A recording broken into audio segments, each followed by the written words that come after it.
What made you realize your Uber driver was following you home? It happened when I discovered Marcus had been using my ride history to stalk me for 3 months, showing up at my apartment, workplace, and favorite restaurants. Marcus was my regular Uber driver for late-night rides home from downtown. Seemed professional, quiet, always had good ratings. I'd request him specifically because he was reliable and knew the fastest routes. First weird sign was Marcus knowing details I'd never mentioned. He'd comment on my work schedule, ask about specific restaurants I'd been to, mention events I'd attended. How was that concert at the Fillmore last weekend? He asked during a Tuesday ride. Never told him I'd gone to a concert, never even mentioned music preferences. Lucky guess, he said when I asked how he knew. You seemed like the type. Started noticing Marcus's car parked near my apartment building. Dark blue Honda, same license plate, always in different spots, but always within view of my front door. Probably just lives in the neighborhood, I told myself. But Marcus lived across town. His profile showed pickup radius nowhere near my area. Then I saw him at my gym, not working out, just sitting in his car in the parking lot. When I came out, he quickly drove away. Coincidence became pattern. Marcus appeared everywhere I went. Coffee shop near my office, grocery store I used. Even outside my friend Sarah's house after I'd visited, he was following me. Confronted him during my next ride. Marcus, I've been seeing your car around my neighborhood. Do you live nearby? Oh yeah, I have friends in that area. Visit them sometimes. What about at my gym? And the Starbucks downtown? His demeanor changed.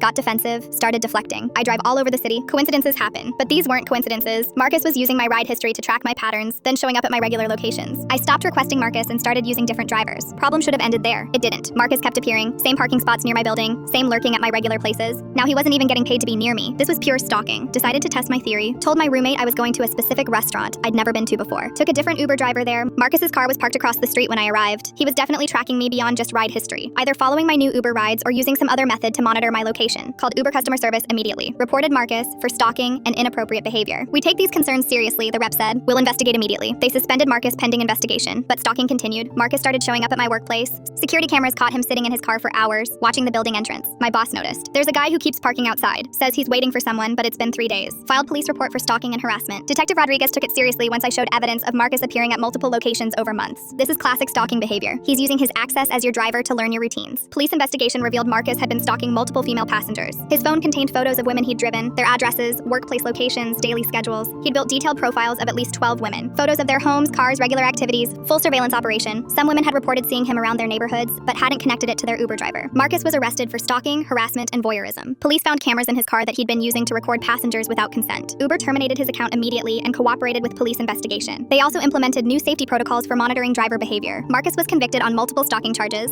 sentenced to 2 years prison plus restraining orders for all his victims. His criminal record made him ineligible to drive for any rideshare company ever again. The investigation revealed Marcus had been using rideshare platforms to identify and stalk vulnerable women for over a year. 6 months later, I got a call from detective. Marcus violated his restraining order. He's back in custody. He'd been caught parked outside my apartment building again, just days after being released. Additional charges meant longer sentence and mandatory GPS monitoring. I switched to different rideshare apps and never used the same driver twice now. Trust but verify. Marcus thought being my regular driver gave him access to prey on me. Instead, his stalking behavior destroyed his freedom and career. Sometimes the person you trust to get you home safely is the biggest threat to your safety.